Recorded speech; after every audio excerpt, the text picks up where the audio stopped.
Tangis bahagia Bagus marbot Masjid Polres Klaten diganjar hadiah umroh saat lebaran.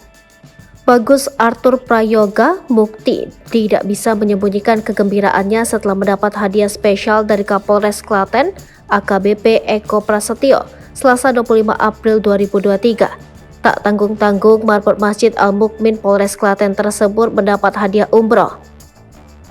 Bagus mengabdi sebagai marbot Masjid Al-Mukmin Polres Klaten selama lebih kurang 4 tahun.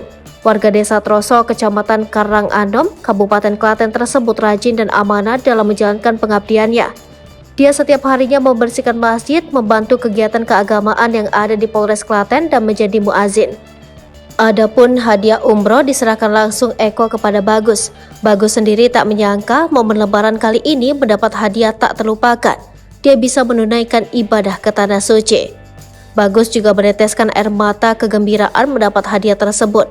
Selain hadiah bagi Bagus, Eko juga memberikan hadiah kepada 3 anggota Polres Klaten yang menempati urutan 1-3 karena terlibat program Ramadan wajib aman dan tertib.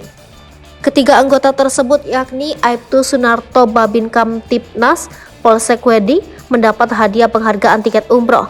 Aibda Wahyu Brigadir Sikau Polres Klaten mendapat 1 unit sepeda motor dan Aibda Dandang Babin Kamtipnas Polsek Karangandom mendapat 1 unit TV LED. Kasih Humas Polres Klaten Ibtu Abdillah menyatakan kalau program Rawatib merupakan program yang dibuat Kapolres Klaten guna menciptakan situasi kondusif pada saat bulan Ramadan dengan meningkatkan kegiatan kepolisian. Selain kegiatan ibadah dan ceramah, para anggota juga diminta membuat terobosan lain di masjid-masjid yang ada.